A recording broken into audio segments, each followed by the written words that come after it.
இந்த பொசிஷனை நல்லா கவனிச்சுக்கிட்டீங்கன்னா இப்ப பிளாக் பிளே பண்ணணும். ஆனா பிளாக்கோட குயின் இங்க ஓபன் ஃபைல்ல அட்டாக்ல இருக்கு. சோ பிளாக் குயினால இங்க எங்கேயுமே எஸ்கேப் ஆக முடியாது. ஆனா இன்டர்ஃபரன்ஸ் பண்ணலாம். சோ அதுக்கு ரெண்டு ஆப்ஷன் இருக்கும். பிளாக் குயினை காப்பாத்தணும்னா ஒன்னு bishop D7 or night D4. So இப்போ உங்ககிட்ட கேள்வி என்னன்னா பிஷப் D7 பிளே பண்ணா பெட்டரா இருக்குமா இல்ல நைட் D4 பிளே பண்றது பெட்டரா இருக்குமான்னு கெஸ் பண்ணுங்க. ரெண்டுல ஒரு மூவ் பிளே பண்ணா மட்டும்தான் பிளாக்கால இங்க ஒரு சின்ன அட்வான்டேஜ் எடுக்க முடியும். சோ இங்க D7 பிளே பண்ணும் போது இது ஒரு பிளண்டர் மூவா கன்சிடர் ஆகுது. ஒயிட் பான் B5 பிளே பண்ணி நைட் அட்டாக் பண்றாங்க. சோ இந்த இடத்துல ஒரு ரெண்டு ஸ்கொயர்ல மூவ் பண்ணணும். ஒன்னு D4 இல்லனா B8. ஒருவேளை குயினை அட்டாக் பண்ண போறேன்னு A5 மட்டும் மூவ் பண்ணிட்டா கம்ப்ளீட்டா இந்த கேம் ஒயிட் கைக்கு போயிடும். ஏன்னா இதுவும் ஒரு மிஸ்டேக் மூவ். பீஸ் டவுன் ஆகிறத பிளாக்கால ஸ்டாப் பண்ணவே முடியாது. சோ இப்போ குயின் D3 பிளே பண்ணி ரூக்கையும் குயினையும் பேட்டரி ஃபார்ம் பண்ணிடுவாங்க. சோ இங்க ஒரு பின் வேற இருக்கு. அப்போ இங்க பிஷப்ப மூவ் பண்ணிட்டாதான் எக்ஸ்சேஞ்ச் வாங்கிருவோமேன்னு யோசிப்போம். இங்க ஒயிட் எக்ஸ்சேஞ்சுக்கு கண்டிப்பா வரமாட்டாங்க.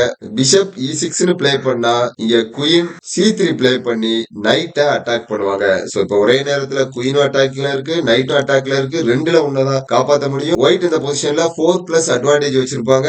சப்போ இந்த பொசிஷன்ல பிளே பண்ணக்கூடிய கரெக்டான மூவ் நைட் D4. நைட் வச்சு D4 டேக்ஸ் எடுத்தா இங்க E into D4. சோ இந்த பொசிஷன்ல பிளாக்கு 0.20ங்கிற ஒரு பிளஸ் இருக்கும். சோ அதை வச்சு இந்த கேமை வின் பண்ண முடியலைன்னா கூட லாஸ் ஆகாம டிரா பண்ணியாவது பிளாக் தப்பிச்சுக்கலாம்.